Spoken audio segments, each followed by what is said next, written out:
In Montgomery, Alabama, a 70-year-old widow was about to challenge everything her family thought they knew about her.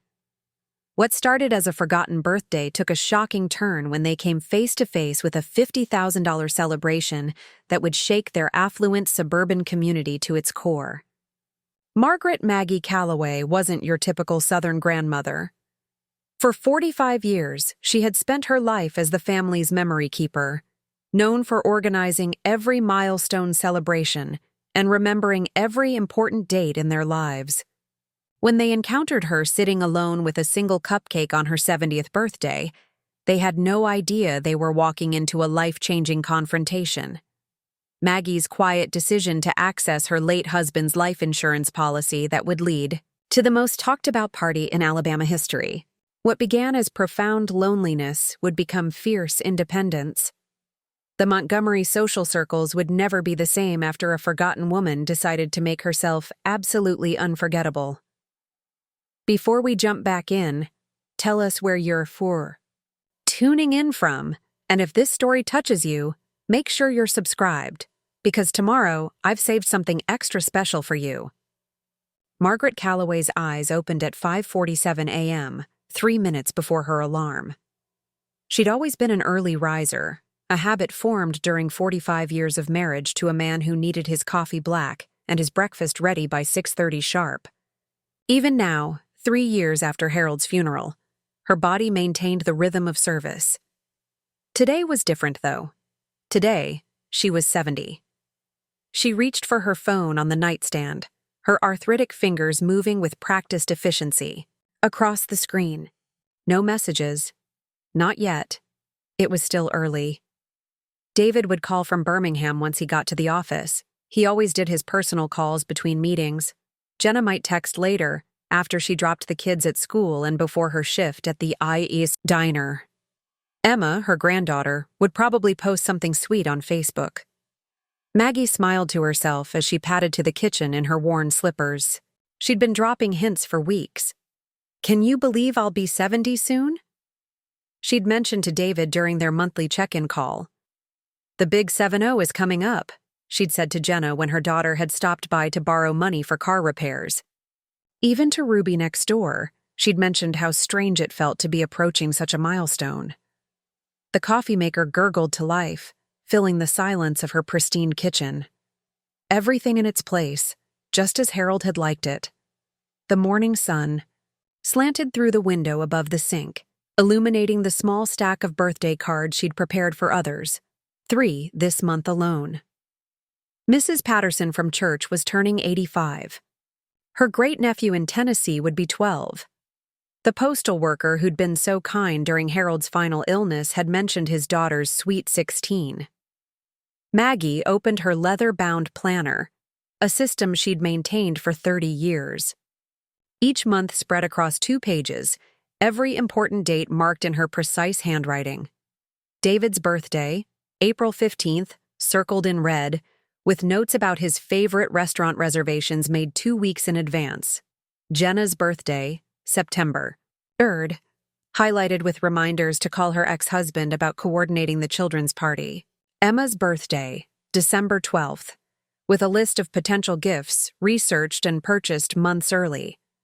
Her own birthday, October 20th, sat unmarked except for a small notation in the corner, my 70th. By 8 o'clock, she'd cleaned the kitchen, twice, and reorganized her spice rack. Her phone remained stubbornly silent. She tried calling David's office, but his secretary said he was in depositions all day. A text to Jenna went unanswered, probably dealing with another crisis from the divorce proceedings. The morning stretched like taffy. Maggie found herself moving through her house like a ghost, straightening pillows that didn't need straightening, dusting surfaces that gleamed already. In Harold's study, she paused before the wall of photographs documenting their life together. Their wedding day, young and radiant. David's graduation from law school, Maggie beaming with pride.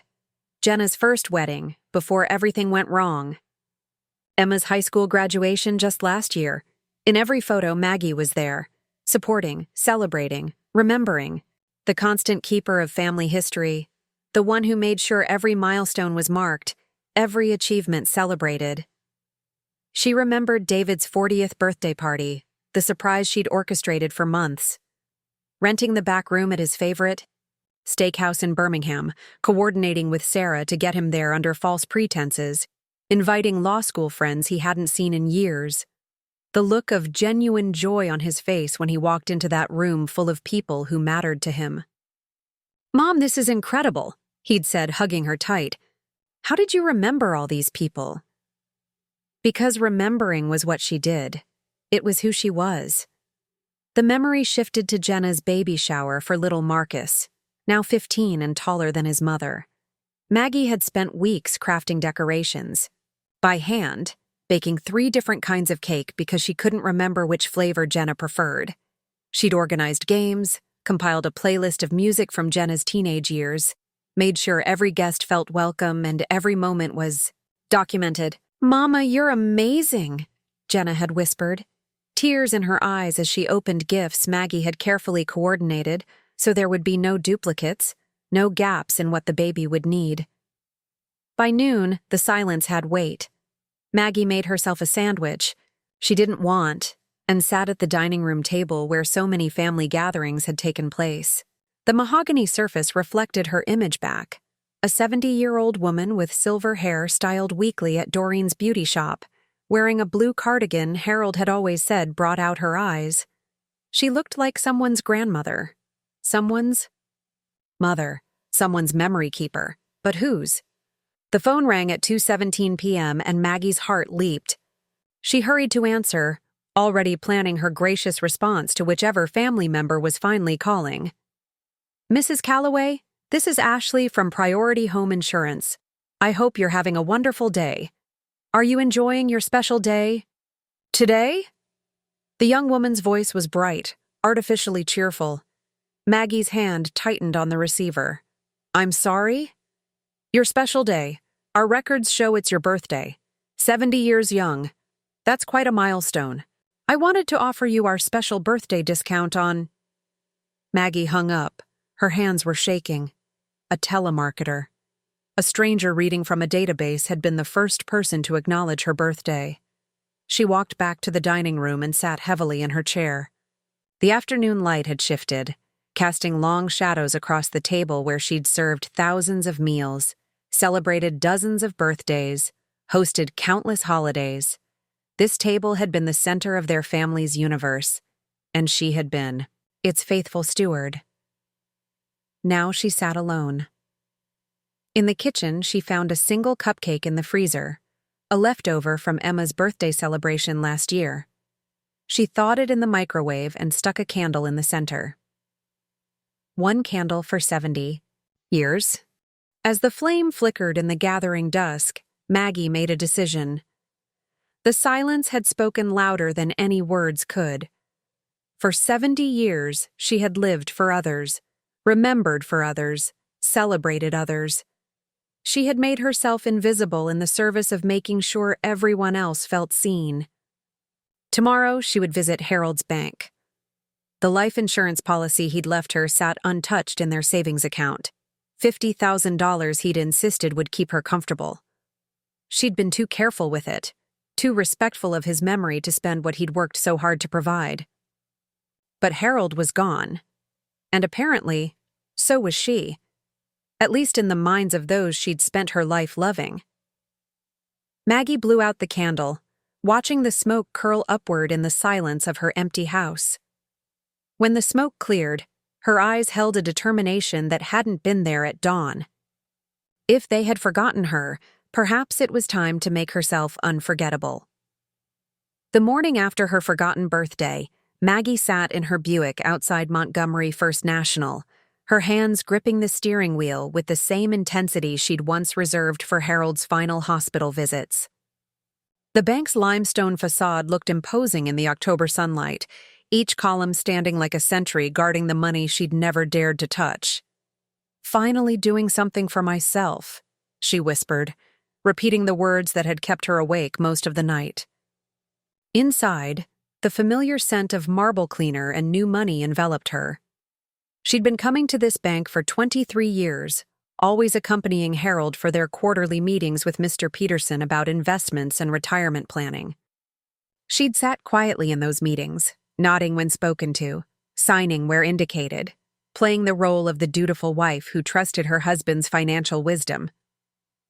"Mrs. Calloway," the teller smiled with practiced warmth. "How nice to see you. How can we help you today?" "I need to speak with someone about accessing my husband's life insurance policy." The words came out steadier than she'd expected. The full amount. 20 minutes later, she walked out with a cashier's check for $50,000 tucked into her purse like a loaded weapon. Her hands trembled as she started the car, but her voice was firm when she spoke to her reflection in the rearview mirror.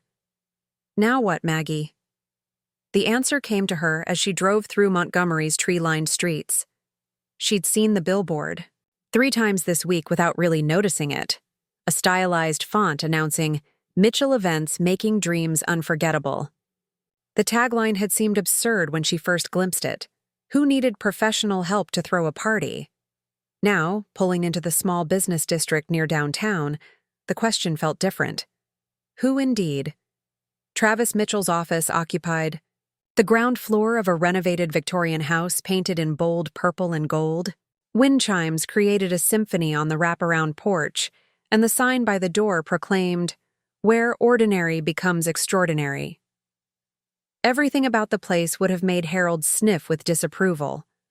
Maggie loved it immediately. The interior exploded with color and creativity. Fabric samples cascaded from every surface. Photo albums showcased elaborate weddings, corporate galas, and birthday parties that looked like magazine spreads. Behind a desk, constructed from an old church door, sat a man who looked to be in his mid-30s, with perfectly styled dark hair and a smile that could power the city grid. "Well, hello there, gorgeous." Travis Mitchell rose with theatrical flair, his voice carrying the musical cadence of someone who'd grown up speaking to audiences. "I'm Travis, and you must be here because you're ready to celebrate something amazing." Maggie felt her cheeks warm. When was the last time anyone had called her gorgeous? "I'm Margaret Calloway. I'd like to. That is, I need to plan a party." "Of course you do, sugar. Sit yourself down right here." He gestured to a velvet armchair that probably cost more than most people's monthly rent. "Now tell Travis everything. What are we celebrating?" "My birthday." The words felt strange in her mouth. "My 70th birthday. Yesterday." Travis's expression shifted from professional enthusiasm to genuine concern. "Yesterday? Oh, honey, did someone forget?" The kindness in his voice nearly undid her. Maggie found herself telling this colorful stranger things she'd never said aloud, about the silence that had greeted her milestone, about feeling invisible in her own family, about the telemarketer who'd been the only person to acknowledge her special day. "And now," she concluded, her voice growing stronger with each word, "I want to throw myself a party. A real party. The kind people will remember." Travis leaned forward, his eyes bright with possibility. "Tell me about this party in your dreams, Margaret. If money were no object and you could have anything you wanted, what would it look like?" The question unlocked something inside her. Words poured out, a vision she didn't know she'd been carrying. She wanted elegance, but not stuffiness. Beauty, but not pretension. She wanted music that made people want to dance, food that made them want to linger, an atmosphere that made everyone feel special. "I want them to see me," she said finally. "Really see me." Travis was taking notes, in a leather-bound journal, his pen flying across the pages. "Live band or DJ?" "Live band. Jazz, maybe? The kind Harold and I used to dance to when we were young." "Professional photographer?" "Yes. I want every moment documented." "Guest list?" Maggie hesitated. "I'm not sure who'll come." "How many should we plan for?" 200? The number surprised her as it came out. She'd never thrown a party for more than 30 people. Travis didn't blink. "Location?" The Montgomery Country Club. Another surprise. She'd been a member for 15 years, but had never hosted anything there larger than a bridge luncheon. Budget! Maggie opened her purse and withdrew the cashier's check. Travis's eyes widened slightly, but his professional composure never wavered. Mrs. Calloway. Margaret, please. Margaret, I have to ask, are you sure about this? This is a significant investment. For a moment, Harold's voice echoed in her mind. Practical Harold, who'd saved every penny and planned for every contingency. Who'd have been horrified at the idea of spending $50,000 on a single evening. But Harold was gone, and she was still here, still breathing, still capable of making choices. I've spent 70 years being practical, she said. I think I've earned the right to be impractical once. Travis's smile could have lit up downtown Montgomery. Then let's make you the most beautifully impractical woman in Alabama. They spent the next 2 hours planning. Travis shared his own story as they worked. A family who'd expected him to take over his father's insurance business. Their disappointment when he'd chosen event planning instead. The years of proving that creating joy was just as valuable as selling policies. Sometimes, he said, arranging fabric samples in front of her, the people who love us can't see who we really are because they're too busy seeing who they need us to be. By the time Maggie left Travis's office, she had a check written for $25,000. The deposit for what he promised would be the most talked-about party in Montgomery history. The event was scheduled for the following Saturday, giving them exactly 1 week to create magic. Walking to her car, Maggie felt something she hadn't experienced in years: anticipation.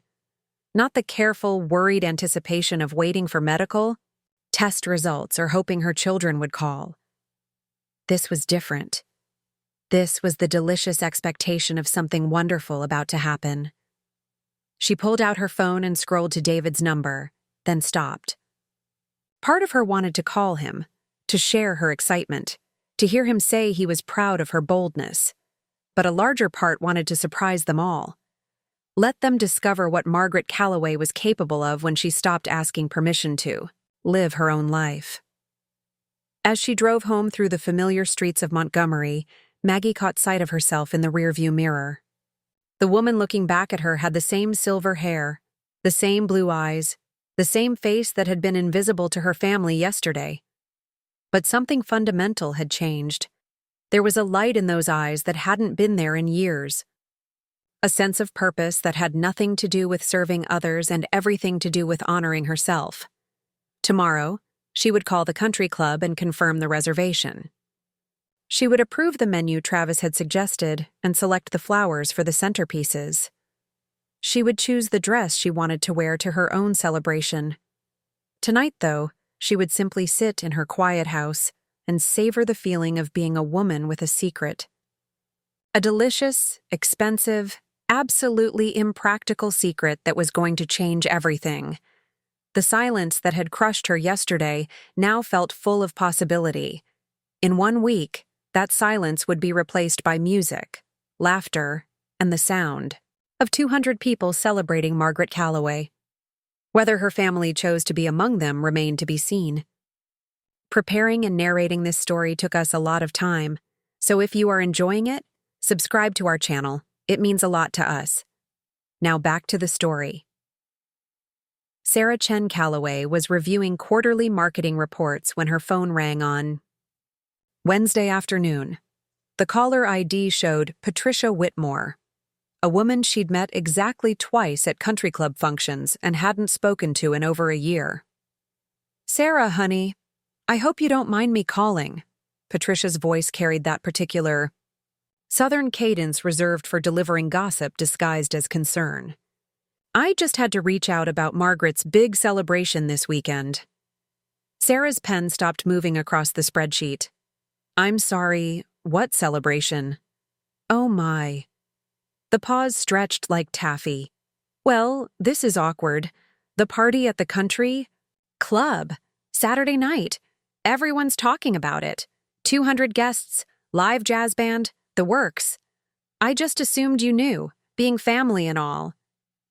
The words hit Sarah like cold water. She managed to maintain her professional composure long enough to extract a few more details. Something about Travis Mitchell events, an elaborate affair, the kind of party that gets the whole community talking, before ending the call with promises to catch up soon. Her hands shook as she dialed David's direct line. David Calloway. "We have a problem," Sarah said without preamble. "Your mother is throwing herself a party this Saturday night at the country club. A big party, and apparently we're the last to know." The silence on the other end stretched long enough for Sarah to wonder if the call had dropped. "That's impossible," David finally said. "Mom doesn't throw parties. She helps other people throw parties." "Patricia Whitmore just called me. 200 guests, David. Live band. Professional everything. She said the whole community is talking about it." Sarah could hear David's chair creaking as he leaned back. In 15 years of marriage, she'd learned to recognize the sound of her husband's mind working through a problem he didn't want to acknowledge. "There has to be an explanation," he said. "Mom's been acting strange lately, but this doesn't make sense. Where would she even get the money for something like that?" The question hung between them like smoke. They both knew about Harold's life insurance policy. They'd both assumed it was sitting safely in the bank, earning modest interest while Maggie lived quietly on her Social Security and Harold's pension. "I'm calling her," David said. "I already tried. Straight to voicemail. Then I'm driving down there tonight." Before Sarah could respond, her phone buzzed with a text from Jenna. "Did you know about Mom's party?" Sarah closed her eyes. Jenna knows too. How does Jenna know? She lives 30 minutes from Mom and barely talks to her unless she needs something. The accusation stung because it was true. Since Jenna's divorce proceedings had begun 8 months ago, her interactions with Maggie had been reduced to crisis management, emergency babysitting, small loans, emotional support during the worst, moments with her ex-husband. "I'll call Jenna," Sarah said. "You call your mother. We need to figure out what's happening." After David hung up, Sarah sat in her Birmingham office looking out at the city skyline, her mind racing. Margaret Calloway throwing herself an extravagant party was like watching a nun take up pole dancing. It simply didn't compute with everything. Sarah knew about her mother-in-law. Maggie was practical. Maggie was selfless. Maggie was the woman who darned socks and saved aluminum foil and refused to replace her 20-year-old Buick because it still runs just fine. She was not the woman who spent thousands of dollars on a single evening of celebration. Unless something had changed. Unless something had pushed the most accommodating woman Sarah knew past her breaking point. Sarah's phone rang again. Jenna's name flashed on the screen. "Please tell me you know what's going on," Jenna said without greeting. "Because I just got the most passive-aggressive phone call from Linda Morrison asking if I was excited about Mom's big to-do this weekend, and I had no idea what she was talking about. I just found out myself. David's trying to reach her now." "This is insane, Sarah. Mom doesn't do things like this. She doesn't spend money like this. And she sure as hell doesn't plan parties without telling her own children." Sarah heard the defensive anger in Jenna's voice, but underneath it was something else. Fear, maybe. Or guilt. "When's the last time you talked to her?" Sarah asked gently. Last week. Maybe the week before. I've been dealing with the custody lawyer, and Marcus's grades, and..." Jenna's voice trailed off. "Oh God, Sarah, when was her birthday?" The question landed like a physical blow. Sarah pulled up her phone calendar, scrolling backward through October.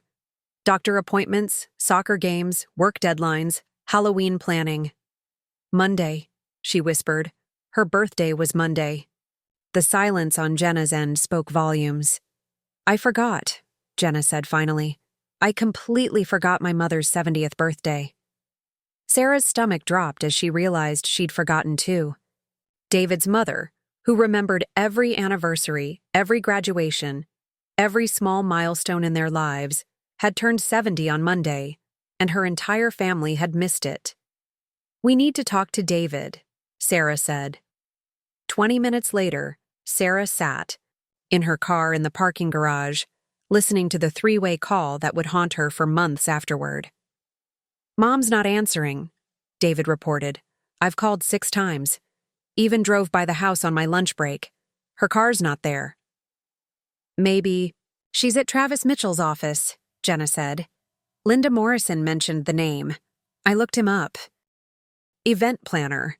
Expensive event planner." "This is financial abuse," David said, his lawyer voice taking over. "Some predatory business owner taking advantage of a lonely elderly woman. We need to—" "Stop." Jenna's voice cut through his analysis like a blade. "Just stop for 1 second and think about what you're saying.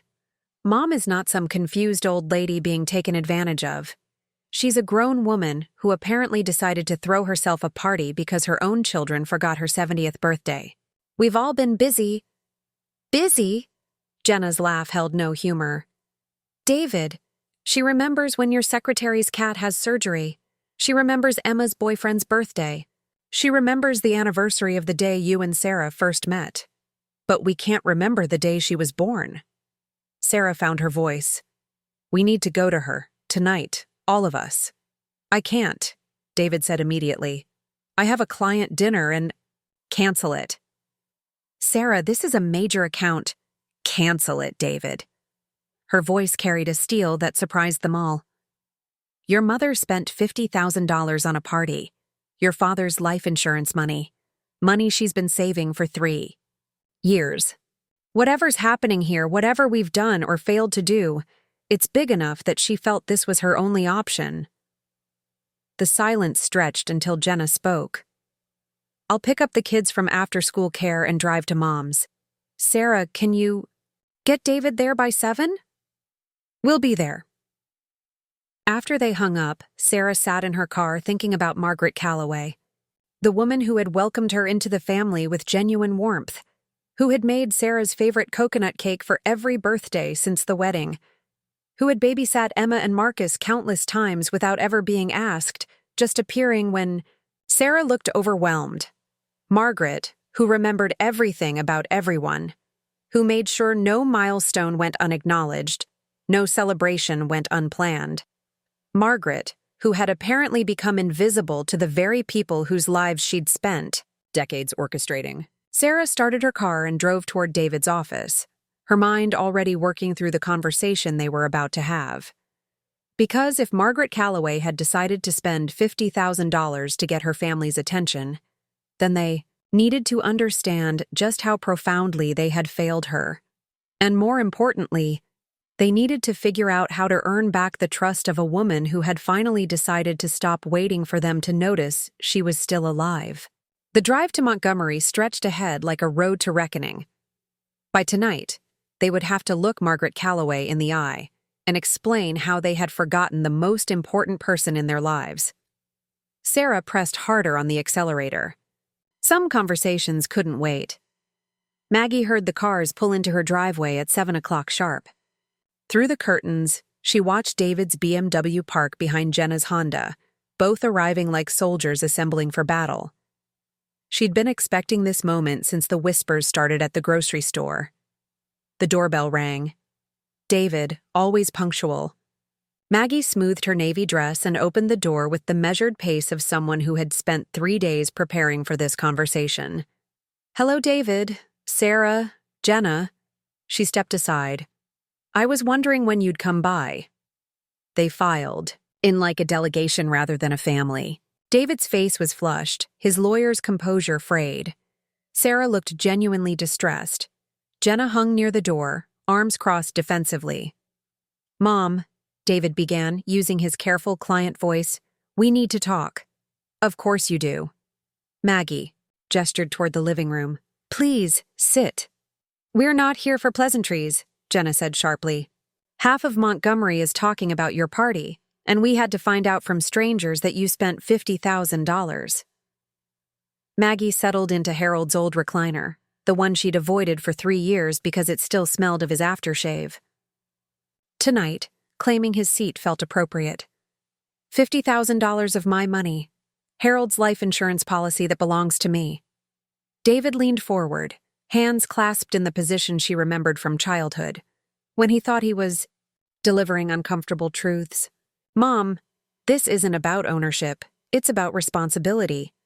Dad worked his entire life so you'd be comfortable. That money was meant to last decades, not disappear in one evening. Comfortable. Maggie repeated the word like something bitter. Yes, your father wanted me comfortable, safe, quiet, invisible. That's not fair, Sarah interjected gently. Dad loved you. He did. For 45 years, Harold made every important decision. Where we lived, how we spent money, what we did with our time. I signed papers I didn't understand and made his dinner every night at 6:30. Maggie's voice remained steady, but her knuckles whitened on the chair arms. Now you want me to continue living by his rules. Jenna moved closer, her defensiveness shifting to uncertainty. We're not trying to control you. We're worried. Are you? Maggie's blue eyes fixed on her daughter. When's the last time any of you called just to see how I was doing? Not because you needed something, but because you wondered about my life. The silence was deafening. Maggie watched guilt play across their faces. We've been busy, David said finally, the words hollow. Busy. Maggie nodded slowly. David, you've been busy for 20 years. Sarah, juggling career and family. Jenna, dealing with your divorce. And I've been here, waiting for someone to remember I exist. She stood and walked to the mantelpiece, fingers tracing David's law school graduation photo. Do you know what I did for your 40th birthday? 6 months of planning, research, spreadsheets, coordination with Sarah. She moved to another photo. Jenna's baby shower for Marcus, handcrafted decorations, 3 cakes, perfect games. Her voice grew stronger. Emma's sweet 16, anniversary parties, Harold's retirement. 45 years of birthdays, graduations, holidays. I was the keeper of our family's joy. She turned to face them, and they saw not their accommodating mother, but a woman who had reached her limit. Monday was my 70th birthday, not one of you remembered. David started to speak, but Maggie raised her hand. A telemarketer wished me happy birthday. A stranger reading from a database was the only person who acknowledged the day I was born. Her voice broke slightly. So I sat in this room with a single cupcake and realized I had become invisible. She moved back to Harold's chair but remained, standing. You see me as a resource to be managed, a problem to be solved, comfort to be assumed. But you don't see me as a person with desires and dreams and the right to spend my own money however I choose. Mom? Jenna's voice was small, tears starting. I'm sorry. My life's been such a mess. And I was happy to help, but I won't be taken for granted anymore. Maggie's tone softened slightly. Jenna, you call for emergency babysitting, car repair money, someone to listen about your ex-husband. David, you call to check I'm not dead and update me on case victories. Sarah, you send lovely holiday cards. She looked at each in turn. But none of you ask what I'm reading, whether I'm lonely, what I want to do with my life. You assume that? Because I'm 70 and widowed, I've stopped being a person with needs. David's composure cracked. We don't think that. We assumed you were okay. You never complain. Because I was raised to be grateful for whatever attention I received. To be the good wife, mother, grandmother who never makes demands. Maggie's voice carried decades of frustration. Well, I'm done being good in that particular way. Sarah spoke carefully. The party, Mom. $50,000. That's a statement. Exactly the statement I wanted to make. Maggie's chin lifted. For 70 years I've been practical, responsible, selfless. I convinced myself my reward would be love and attention. But love earned through constant service isn't really. The question hung heavy in the air. So I decided to do something impractical, extravagant, impossible to ignore. She smiled, and they glimpsed the woman she might have been. The most beautiful, excessive, unapologetically self-centered birthday party Alabama has ever seen. Jenna wiped her eyes. Are we invited? The vulnerability surprised them all. Maggie studied her daughter's face, seeing past the anger to the frightened child. That depends. Are you coming to celebrate with me or manage me? David cleared his throat. I don't understand the difference. If you come to celebrate, you'll dance to my jazz band, tell me I look beautiful, enjoy the champagne and food, and the fact that your mother is finally learning to prioritize her own happiness. She looked out the window. If you come to manage me, you'll worry about what people think, calculate costs, wonder if I'm having a breakdown. When she turned back, her expression was both loving and implacable. I'm going. Saturday night. I'm wearing a dress that cost more than I've ever spent on myself. I'm going to dance and eat cake and laugh loud enough for everyone to hear. I'm celebrating that I'm alive and matter and deserve to take up space. Her voice dropped to a whisper, but every word carried 70 years of weight. You can join that celebration or stay home worrying about my financial responsibility. But you cannot do both. And you cannot change my mind. The silence that followed was different, full of recognition, truths finally spoken, relationships hanging in balance. Finally, Sarah stood up. Her eyes were bright with tears, but her voice was steady. What should I wear to your party, Mom? Ruby Washington arrived at Maggie's kitchen door Friday morning with fresh coffee cake and the determined expression of a woman on a mission. She'd been watching the parade of cars in her best friend's driveway all week. Family members arriving with tight faces, neighbors slowing down to gawk, even a reporter from the Montgomery Advertiser who'd knocked on Ruby's door, asking about the birthday party story. Lord have mercy, Ruby said, settling her ample frame into the breakfast nook chair she'd claimed as her own over 25 years of friendship. This neighborhood's been busier than a beehive since word got out about your party.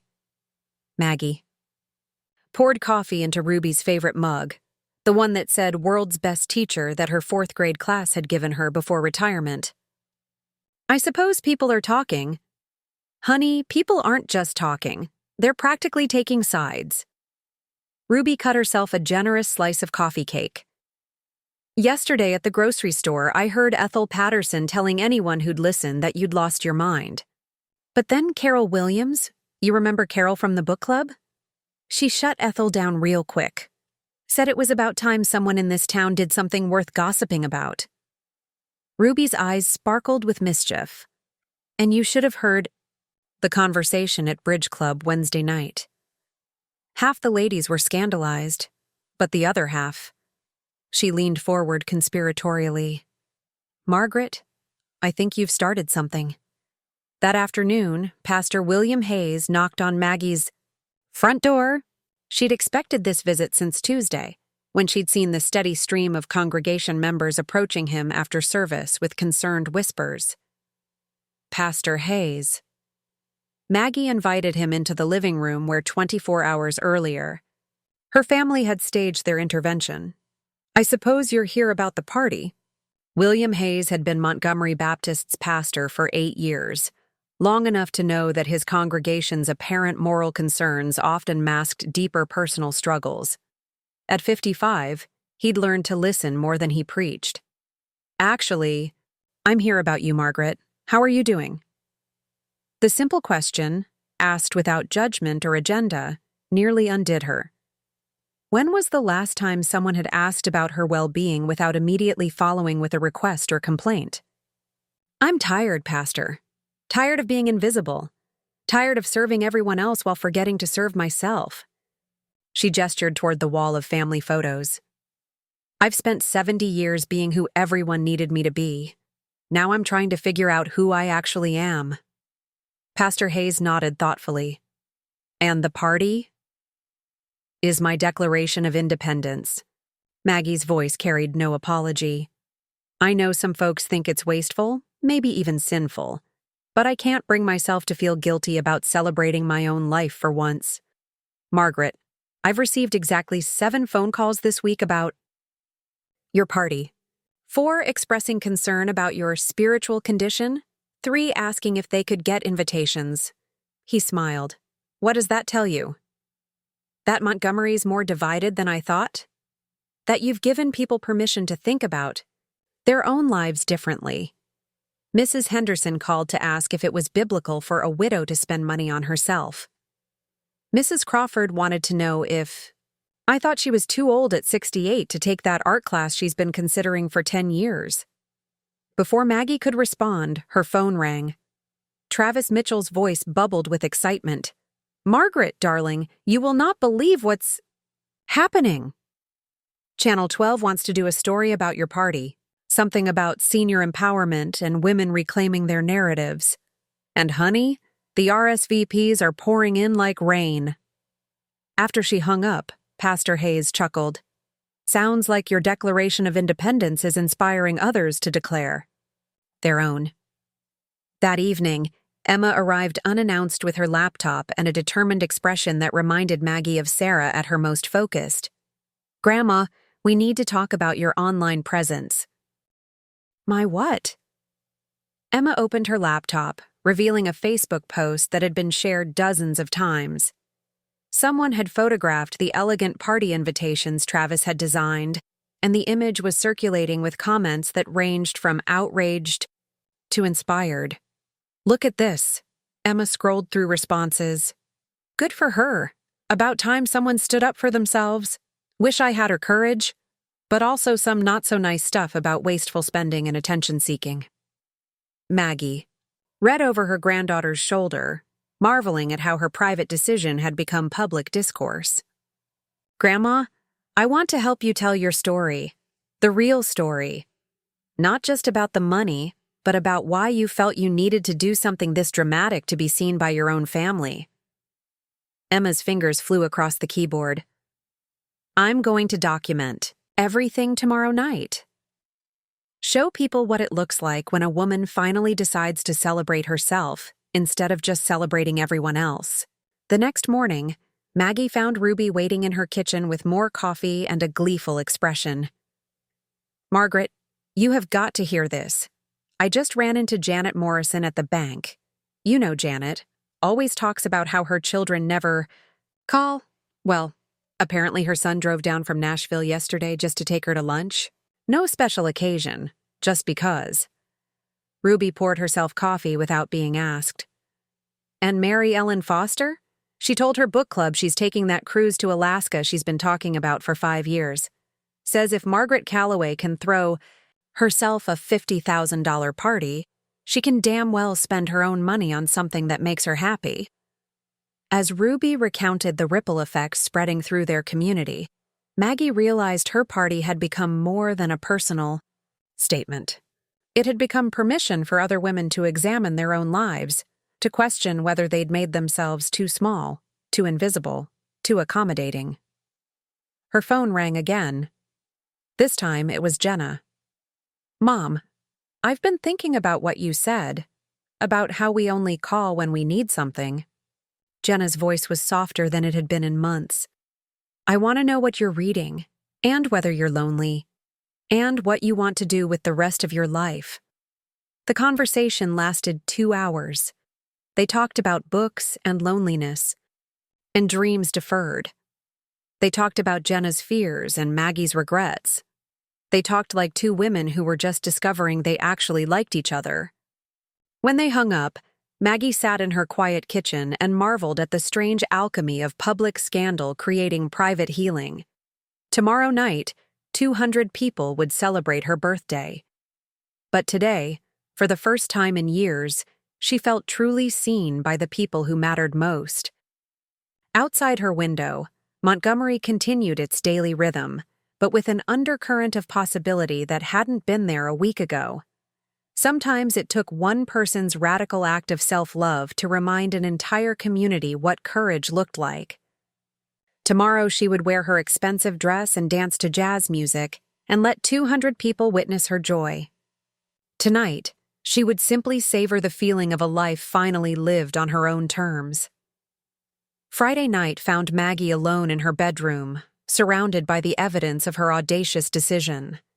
The custom dress Travis had helped her select hung from the closet door, royal blue silk that cost more than she'd spent on clothes in the past 5 years combined. Shoes that would never be practical for anything except making her feel beautiful. A jewelry box containing Harold's grandmother's pearls, which she'd never worn because they seemed too fancy for her everyday life. Everything was ready. Tomorrow night, 200 people would gather at the Montgomery Country Club to celebrate her. The menu was finalized, the flowers arranged, the jazz quartet confirmed. Travis had texted 3 times that day with excited updates about last-minute RSVPs and the photographer's setup plans. So why did she feel like she was going to be sick?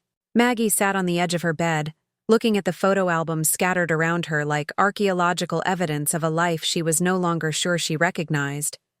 Here was 22-year-old Margaret on her wedding day, radiant in white, looking like she could conquer the world. Here was 35-year-old Margaret at David's high school graduation, beaming with pride. 40-year-old Margaret hosting Thanksgiving for 23 relatives, every detail perfect. In every photo, she was smiling, supporting, celebrating someone else. When had she stopped being the girl who'd once dreamed of traveling to Paris? When had she become the woman who apologized for taking up space in her own home? "What the hell have I done?" she whispered to the empty room. $50,000. Harold's life insurance money. Money he'd scrimped and saved for, working. Late nights and weekend shifts to build their security. Money meant to keep her comfortable in her old age, not fund one extravagant evening that would be forgotten within a month. The doubt crept in like fog, thick and suffocating. What if David was right? What if this was just an expensive tantrum thrown by a lonely old woman who couldn't accept that her children had lives of their own? What if she showed up tomorrow night and half the guests were there out of pity, the other half out of morbid curiosity? She picked up a photo from 1995, Harold's 50th birthday party. She'd spent weeks planning that celebration, inviting his college roommates and work colleagues, making his favorite German chocolate cake from scratch. He'd been genuinely surprised and touched, holding her close as they danced to their wedding song. "I miss you," she said to his smiling face in the photograph. "I miss having someone who saw me every day. Even if you made all the decisions, at least you knew I existed." Her voice cracked on the words. 3 years of widowhood, and she still sometimes reached for his side of the bed in the morning, still caught herself setting 2 coffee cups instead of 1. "You'd think I've lost my mind, wouldn't you, spending our nest egg on a party?" She traced his face with her finger. "You always said I was too practical to do anything foolish." But as she sat there, talking to his memory, she realized something. Harold had loved her practical nature because it made his life easier. Her careful budgeting meant he could focus on work. Her social organizing meant he never had to remember birthdays or plan gatherings. Her contentment with small pleasures meant he never had to worry about her wanting more. She'd been the perfect wife by becoming smaller and smaller until she nearly disappeared. A knock at the kitchen door interrupted her spiral of self-doubt. Through the window, she saw Ruby's familiar silhouette carrying what looked like a bottle of wine and a determined expression. "Margaret Calloway, open this door right now," Ruby called. "I can see your bedroom light on, and I know that look you get when you're overthinking yourself into a panic." Maggie padded downstairs and let her friend in. Ruby took one look at her face and shook her head. "Oh, honey, you're having second thoughts." "Third and fourth thoughts," Maggie admitted. "Ruby, what if I've made a terrible mistake? What if this whole thing is just pathetic?" Ruby set the wine bottle on the counter with a firm thunk. "Margaret Jean Calloway, sit yourself down and listen to me." They settled at the kitchen table where they'd shared countless conversations over 25 years of friendship. Ruby poured wine into 2 coffee mugs. They'd never been fancy women, and fixed Maggie with the same look she'd once used on disruptive 4th graders. You want to know what pathetic looks like? Pathetic is what I did after Robert died. 5 years of feeling sorry for myself, waiting for my kids to call, wondering if my life was over at 63. Ruby took a sip of wine. You know what changed that? Maggie shook her head. I booked a cruise to Alaska, by myself. Spent $3,000 I'd been saving for emergencies. And you know what? It was the best damn emergency I ever had. Ruby's eyes sparkled with the memory.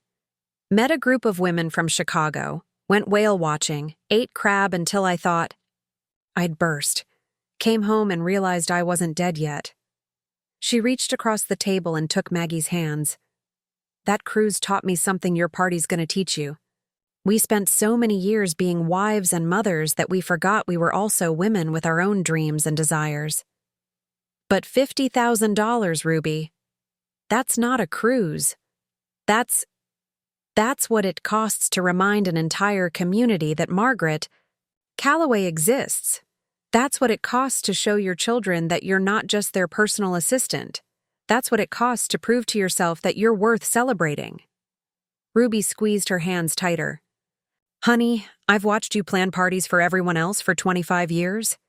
Beautiful, perfect parties where you made sure every guest felt special and every detail was right. Tomorrow night, you get to be the guest of honor for once. They sat in comfortable silence, drinking wine and watching the moon rise over Montgomery. Finally, Ruby spoke again. You know what Robert would say if he could see me now? Ruby, I'm proud of you for finally putting yourself first. And I guarantee you Harold would say the same thing to you. Maggie felt the tight knot in her chest begin to loosen. You really think so? I know so. That man loved you, but he also loved having a wife who never asked for anything. Tomorrow night, you get to ask for everything. You get to be seen and celebrated and admired. You get to wear a dress that costs more than a car payment and dance until your feet hurt. Ruby stood up and hugged her friend tightly. And most importantly, you get to show every woman in Montgomery that it's never too late to stop apologizing for taking up space in your own life. After Ruby left, Maggie climbed the stairs to her bedroom with steadier steps. She looked at the blue dress hanging on her closet door, and for the first time all week, she smiled without reservation. Tomorrow night, she would dance, she would laugh, she would celebrate 70 years of life, including the decades she'd spent serving others and the years she had left to serve herself. She picked up Harold's photo one more time. I hope you'll understand, she whispered. I need to find out who Margaret is when she's not busy being everyone else's everything. Then she turned off the light and went to sleep, dreaming of jazz music and pearls and a room full of people celebrating her. The Montgomery Country Club had been transformed into something from a dream. Crystal chandeliers cast warm light over tables draped in ivory linen, each centerpiece a masterpiece of white roses and baby's breath. Jazz musicians tuned their instruments on a small stage while servers moved like dancers, making final preparations for what Travis had promised would be the most elegant celebration Montgomery has ever seen. Maggie stood in the club's bridal, sweet, staring at herself in the full-length mirror. The royal blue silk dress hugged her figure in ways that made her remember she was still a woman, not just a mother and grandmother. Harold's grandmother's pearls gleamed at her throat. Her silver hair had been styled into an elegant updo by the same woman who did hair for Montgomery's society weddings. She looked beautiful. More than that, she looked like someone worth celebrating. Oh my God, Grandma! Emma appeared in the doorway, stunning in a black cocktail dress, her phone already capturing every angle. You look absolutely incredible. Through the window, Maggie could see cars arriving in the circular drive. More cars than she'd expected. More cars than she'd dared hope for. Are you ready for this? Travis appeared beside Emma, resplendent in a perfectly tailored tuxedo, his smile bright enough to power the building. Because, honey, there are 230 people out there waiting to celebrate you. 230? Maggie's hand fluttered to her pearls. But we only planned for... Word spread. And when word spreads about Margaret Calloway finally throwing herself the party she deserves, people want to be part of history. Travis adjusted her necklace with gentle hands. Now, are you ready? To make your entrance? The ballroom fell silent as Maggie appeared at the top of the grand staircase. 230 faces turned toward her, and for a moment that lasted forever. She felt the weight of being truly seen. Then the applause began. Not polite social clapping, but genuine thunderous appreciation that filled every corner of the room. She descended the stairs like the queen she'd never allowed herself to be, Travis at her side, Emma documenting every step. At the bottom, Ruby waited with tears streaming down her cheeks. "Look at you," Ruby whispered, embracing her friend. "Just look at you." The evening unfolded like magic. The jazz quartet played standards from the 1950s, songs she and Harold had danced to when they were young and believed they could conquer the world.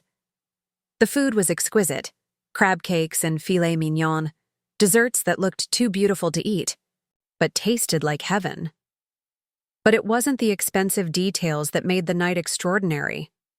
It was the way people looked at her, really looked at her, as if she mattered, as if she were someone worth celebrating. Mrs. Henderson from church approached during cocktail hour, her eyes bright with something Maggie had never seen before. "Margaret, I want you to know, I signed up for that art class, the one I've been talking about for 10 years. If you can throw yourself a party like this, I can damn well learn to paint."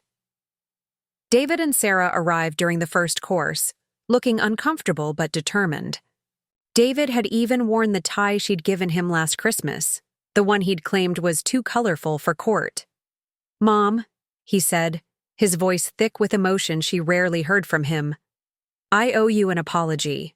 This is beautiful. You're beautiful." Sarah kissed her cheek, whispering, "I'm sorry we made you feel invisible. You're the most visible person in this room tonight." Jenna arrived with Marcus and her daughter, all three dressed like they were attending a royal wedding. Marcus, usually glued to his phone, put it away entirely and asked his grandmother to dance. "Grandma," he said as they swayed to a slow jazz number, "Mom told me about your birthday.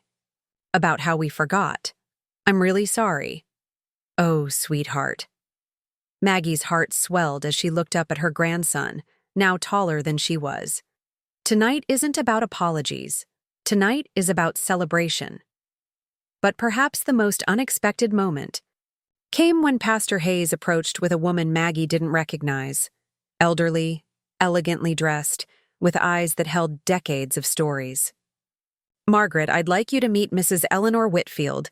She drove down from Birmingham specifically for your party." Mrs. Whitfield took Maggie's hands in her own papery ones.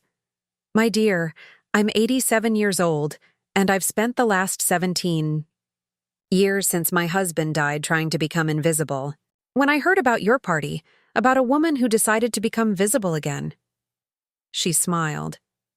"Well, I had to come see what courage looks like." As the evening progressed, Maggie found herself at the center of conversations she'd never imagined. Women sharing their own stories of feeling forgotten, of dreams deferred, of lives lived entirely in service to others. Men talking about their mothers, their wives, the women they'd perhaps taken for granted. Emma moved through the crowd with her phone and camera, documenting not just the party but the conversations it had sparked. "Grandma," she said during a quiet moment, "this isn't just your birthday party anymore. It's like a movement." The highlight came when Travis surprised her with a microphone during the dessert course. "Ladies and gentlemen," he announced, "our guest of honor would like to say a few words." Maggie had never been comfortable with public speaking, but standing there in her beautiful dress surrounded by people who had come to celebrate her, she felt her voice find its strength. 70 years ago, I came into this world, and for most of those years, I tried to make myself small enough to fit into everyone else's expectations. Her voice carried across the room, strong and clear. I thought love meant disappearing. I thought service meant silence. I thought being good meant never asking for anything for myself. The room was perfectly still, every person hanging on her words. Last Monday, my family forgot my birthday. Not because they don't love me, but because I had made myself so invisible that even I had forgotten I existed. She looked out at the faces watching her, some familiar, some new, all attentive. So I decided to spend $50,000 to remind myself and everyone else that Margaret Calloway is still here, still breathing, still worthy of celebration. The applause was thunderous, but she raised her hand for quiet. But tonight isn't really about me. Tonight is about every woman who has ever felt invisible, every person who has ever wondered if they matter, every soul who has ever needed permission to celebrate themselves. Her voice broke slightly with emotion. You matter. You deserve to be seen. You deserve to take up space in this world. The standing ovation lasted 5 full minutes. Through her tears, Maggie saw women embracing, men wiping their eyes, families having conversations that perhaps should have happened years ago. As the evening wound down, she stood with Travis, watching the last guests leave, her feet aching from dancing, her face sore from smiling, her heart fuller than it had been in years. So, Travis asked, grinning, was it worth $50,000? Maggie looked around the ballroom where the evidence of her celebration still sparkled in the soft light. She thought about Mrs. Whitfield driving from Birmingham to witness courage, about Emma's documentation that would inspire other women to claim their own visibility, about David finally seeing her as more than his efficient mother. Every penny, she said, every single penny. The morning after the party, Maggie woke in her own bed wearing Harold's grandmother's pearls and a smile she couldn't shake. Sunlight streamed through her bedroom windows, illuminating flower arrangements Travis had insisted she take home. White roses and baby's breath that made her room smell like celebration. Her phone had been buzzing since dawn. Text messages, missed calls, friend requests on Facebook from people she'd barely known existed. Emma's Instagram post from the party had gone viral overnight. Thousands of shares, hundreds of comments from women around the country saying they'd been inspired by the birthday lady from Alabama. But the call that mattered most came at 8:30. David's voice on the other end was different somehow, quieter, less certain than the commanding tone she'd grown accustomed to over his 45 years. Mom, I need to say something, and I need you to let me finish before you respond. Maggie settled into Harold's recliner, still wearing her silk pajamas from the hotel suite Travis had insisted she use to prepare for the party. I'm listening. Saturday night, watching you give that speech, seeing you in that dress, the way people looked at you. His voice broke slightly. I realized I haven't really seen you in years, maybe decades. I've been treating you like a service I could access when convenient. She wanted to interrupt, to comfort him as she always had, but something held her back. When I was growing up, you were the strongest person I knew. You ran our household, managed Dad's social calendar, remembered everything that mattered to everyone. But somewhere along the way, I started thinking that was all you were, the family organizer, the backup plan when Sarah couldn't babysit or I needed someone to pick up Emma from practice. David paused, and Maggie could hear traffic in the background. He was calling from his car, probably on his way to another important meeting. I want to take you to lunch. Not because I need something, not because there's a crisis. Because I want to know what books you're reading, and whether you're thinking about traveling, and what you want to do with the rest of your life that has nothing to do with taking care of anyone else. For 45 years, Maggie had dreamed of hearing those words from her son. "I'd like that very much," she said simply. Sarah called an hour later with a proposal that would have seemed impossible just a week earlier. "Mom, I want to start having dinner at your house every Sunday, but not the kind where you cook and clean and serve everyone. The kind where we all bring something and we focus on you, what you want to talk about, what you want to do." "Sarah, you don't need to." "Yes, I do. We all do." Saturday night, I watched my mother-in-law become the most vibrant person in a room of 200 people, and I realized I'd been living with a stranger for 15 years, someone I'd reduced to her roles instead of seeing as a complete person. The conversations continued throughout the morning. Jenna called to ask about taking a weekend trip together, just the two of them, no children, no crisis to manage. Marcus sent a text saying he'd started following her on Instagram and was super proud of his viral grandma. Even Emma's boyfriend, a shy boy Maggie had met twice, left a voicemail saying the party had inspired him to call his own grandmother in Ohio. But perhaps the most unexpected call came from Harold's sister, Patricia, whom Maggie hadn't spoken to since the funeral 3 years earlier. "Margaret, I saw the pictures online. My Harold would have been so proud of you." The words hit deeper than Maggie expected. Patricia had always been critical of her brother's marriage, thinking Harold had settled for someone too simple, too accommodating. "He loved that you never asked for anything," Patricia continued. "But honey, I think he would have loved even more seeing you finally ask for everything." Travis arrived that afternoon with coffee and croissants from Montgomery's most expensive bakery, his usual theatrical energy subdued by something that looked like awe. "Margaret, do you know what happened after you left last night?" She shook her head, settling into her kitchen chair while Travis arranged pastries on her best china, something she never did for herself. 27 women asked me for business cards, not for their daughters' weddings or their company's retirement parties, for themselves, birthday parties, anniversary celebrations, just because I deserve it events. His eyes were bright with possibility. "You didn't just throw yourself a party, darling. You started a revolution." He pulled out his phone, scrolling through messages. "Look at this. A woman in Birmingham wants to throw herself a 70th birthday party just like yours. A lady in Mobile is planning a I survived my divorce celebration. There's even a grandmother in Tennessee who wants to throw herself a retirement party, 15 years after she actually retired because no one bothered to celebrate it at the time." Maggie stared at the messages, marveling at how her desperate act of self-preservation had become permission for other women to claim their own visibility. "There's something else," Travis said carefully. "Channel 12 wants to do a follow-up story. Good Morning Alabama wants you as a guest. And there's a women's magazine interested in featuring you in an article about reclaiming your life after 60. The attention felt overwhelming and exhilarating in equal measure. For 70 years, she'd avoided the spotlight, content to orchestrate other people's moments of glory. Now cameras wanted to focus on her, reporters wanted her story, strangers wanted her advice. "What do you think?" she asked Travis, trusting his judgment more than her own uncertainty.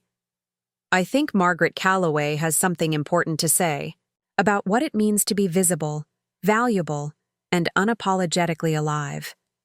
And I think there are a lot of people who need to hear it." That evening, as Montgomery settled into its usual quiet rhythm, Maggie walked through her house, seeing everything differently. The family photos on the mantelpiece still documented decades of service and sacrifice, but now they also told the story of a woman who had finally chosen herself.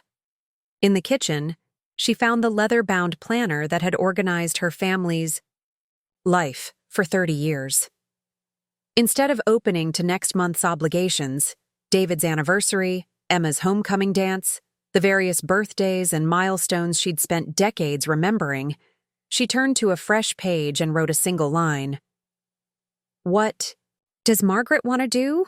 For the first time in her adult life, the question felt answerable. She wanted to travel to the Paris she'd dreamed about at 22. She wanted to take the cooking classes she'd always been too busy to attend. She wanted to read books that interested her rather than the bestsellers everyone else was discussing.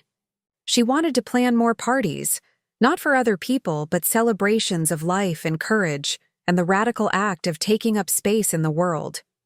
Her phone rang one more time as she prepared for bed. The caller ID showed a number she didn't recognize. But the voice was familiar. Mrs. Eleanor Whitfield, the 87-year-old woman who had driven from Birmingham to witness courage. "My dear Margaret, I hope you don't mind me calling. I got your number from that lovely young man, Travis." "Of course not, Mrs. Whitfield. How are you?" "I'm planning my own party," the elderly woman said, and Maggie could hear the smile in her voice. "My 88th birthday is next month, and I've decided that if I'm going to be 88, I'm going to celebrate being 88. Would you consider helping me plan it?" Maggie looked at her reflection in the dark kitchen window. A 70-year-old woman in silk pajamas and pearls, planning to help another woman claim her own celebration. "Mrs. Whitfield," she said, "I would be honored." As she hung up the phone, Maggie realized that her $50,000 birthday party had been just the beginning. She'd spent 70 years learning how to celebrate others. Now she was going to spend whatever years she had left teaching women how to celebrate themselves. The reckoning was complete.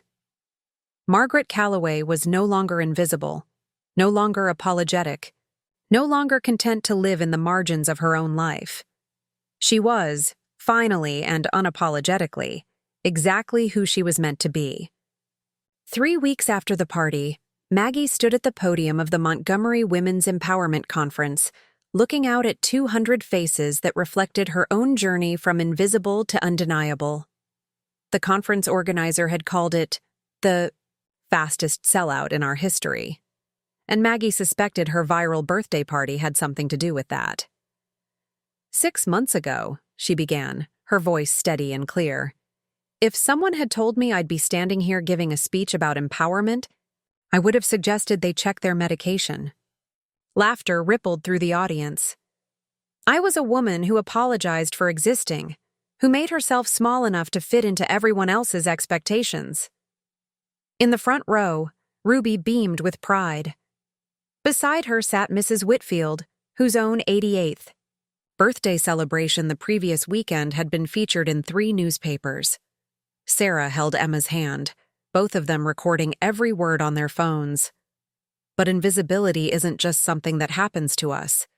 It's something we choose, day after day, until we forget we ever had the option to be seen.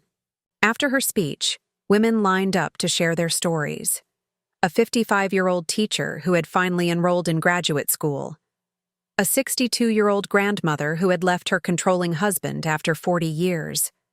A 74-year-old widow who had booked a solo trip to Italy. "You gave me permission," each one said in different words. "You showed me it was possible." Back home that afternoon, Maggie found Travis in her kitchen, laptop open, surrounded by papers and fabric samples. Since the party, their professional relationship had evolved into something deeper. Part business partnership, part friendship, part mutual admiration society. "Eleanor Whitfield's party photos are everywhere," he announced, showing her his screen. "Southern Living wants to feature our late-in-life celebration business in their next issue. We've got 17 women wanting consultations for their own reclaiming parties." Maggie poured coffee and settled beside him.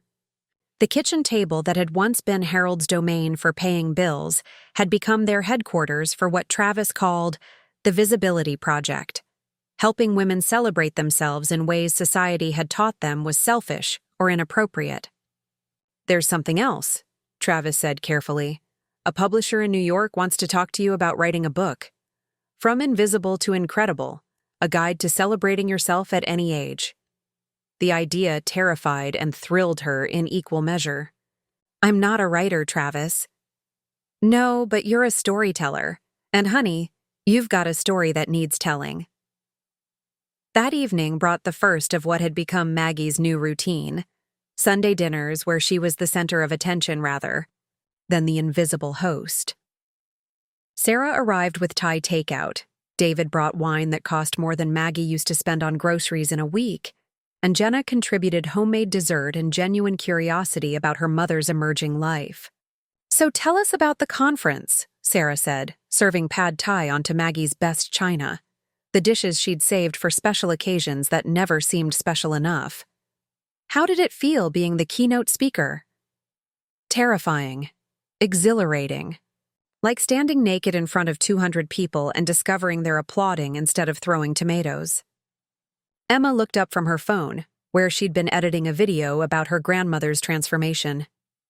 "Grandma, you've got 12,000 followers on Instagram now.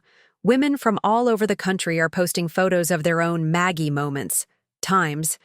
They chose to celebrate themselves instead of waiting for someone else to notice them." David shook his head in amazement. "Mom, do you realize you've become a movement?" "I've become myself," Maggie corrected gently. "The movement is other women remembering they have the same right." After dinner, as they cleaned up together, something that would have been unthinkable before the party, Jenna pulled her mother aside. "I need to tell you something." About the divorce. Maggie had been watching her daughter struggle through the proceedings for months, offering support and babysitting, but careful not to give unwanted advice. "I've been thinking about what you said that night we all confronted." "You?" "About love that has to be earned through constant service." Jenna's voice was quiet, but determined. "That's exactly what my marriage was. Me shrinking myself smaller and smaller, trying to be whatever version of a wife would finally be enough." She looked at her mother with new understanding. "Watching? You throw that party, seeing you refuse to apologize for taking up space. It made me realize I don't want to spend the rest of my life begging someone to see my worth." The following week brought an unexpected visitor. Pastor Hayes appeared at Maggie's door with a woman she didn't recognize. Late 60s, well-dressed, but with eyes that held familiar shadows. "Margaret, I'd like you to meet Patricia Summers. She's been coming to church for about a year now and, well, perhaps she should tell you herself." Mrs. Summers sat carefully in Maggie's living room, her hands folded in her lap like someone unused to taking up space. "I'm 68 years old, and I've never done anything just for myself. Never traveled alone, never spent money on something frivolous, never even gone to a movie without checking if someone else wanted to see it first." "Art," she looked at Maggie with desperate hope. "Pastor Hayes said you might understand." "I understand completely." Maggie poured tea into her good cups. All her cups were good cups now.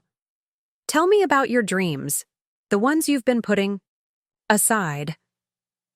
For the next hour, Patricia Summers talked about wanting to learn photography, to travel to Ireland where her grandmother was born, to take dance lessons, even though she was too old and too heavy for such nonsense.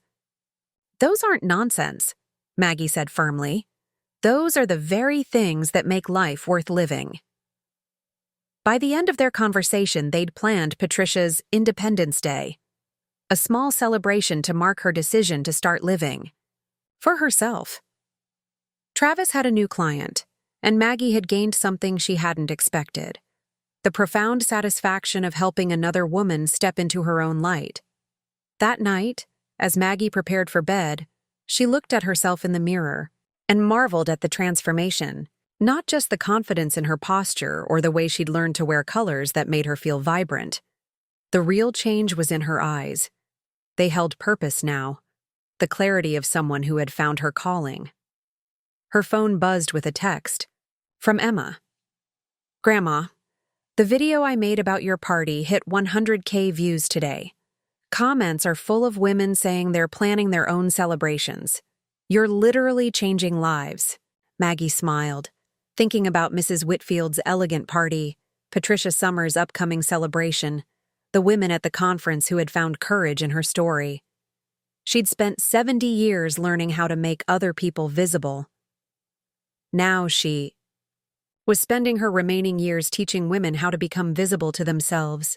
The scholarship fund she'd established with the remainder of Harold's insurance money, the Margaret Calloway Foundation for Women's Second Acts, had already approved its first applicant, a 61-year-old woman returning to college to become a social worker. Ruby knocked on the back door as she had nearly every evening since the party. "How was your day, Miss Celebrity?" "Exhausting and wonderful," Maggie admitted, pouring wine for both of them. "Ruby, sometimes I feel like I'm living someone else's life, a braver, more interesting version of myself." "Honey," Ruby said, settling into her usual chair, "you're not living someone else's life. You're finally living your own." As they sat in comfortable silence, watching the Montgomery evening settle around them, Maggie thought about the book. Proposal, the women seeking her guidance, the family dinners where she was truly seen. At 70, she'd discovered that the most radical thing a woman could do was refuse to disappear. Tomorrow, she would help Patricia plan her celebration. Next week, she would speak at a conference in Atlanta. Next month, she might even start writing that book. Tonight, she would simply sit in her kitchen with her best friend, drinking wine from good glasses, taking up exactly as much space as she deserved in her own life. The foundation she'd built wasn't just financial, it was the bedrock of a life, finally lived without apology. 1 year later, Maggie woke on her 71st birthday to the sound of her phone buzzing with messages. But this time, instead of the painful silence that had marked her 70th, her screen overflowed with birthday wishes from family, friends, and women across the country, whose lives had been touched by her story. The first text was from Emma. "Happy birthday to the most inspiring woman I know. Can't wait to celebrate you tonight." The second was from a woman in Oregon. "Thank you for showing me it's never too late to choose yourself. Having my own Maggie moment today." Maggie smiled, pouring her morning coffee from the French press Travis had given her, part of her new commitment to small daily luxuries. Through her kitchen window, she could see Ruby hanging balloons on her own front porch, a tradition they'd started to make sure neither of them ever woke to an uncelebrated birthday again. This year would be different. Not because she'd planned another extravagant party, but because she'd finally learned the difference between making a statement and living authentically. At noon, she stood in the empty shell of what had been her family home for 23 years. The moving boxes were neatly labeled, the furniture already transported to her new condominium downtown, a bright, modern space with floor-to-ceiling windows and room for the art she'd begun collecting. "It's strange, isn't it?" David said, joining her in the living room where so many family dramas had played out. "This house holds so many memories." Maggie nodded, running her hand along the mantelpiece one last time. "Good memories, but they're our memories, not the house's. We can take them with us." The decision to sell had surprised everyone, including herself. But as her new life had expanded, speaking engagements, her growing mentorship practice, the book she was writing, the house had begun to feel like a museum of who she used to be rather than a home for who she was becoming. "Are you sure about this, Mom?"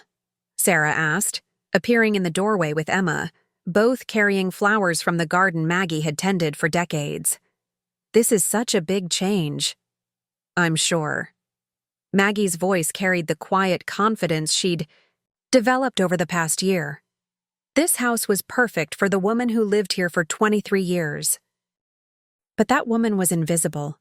The woman I am now needs windows and light and space to grow. Emma hugged her grandmother tightly. "I think it's amazing. And the new place has that gorgeous view of the river." That evening, instead of a grand ballroom filled with hundreds of guests, Maggie's 71st birthday celebration took place in her new living room.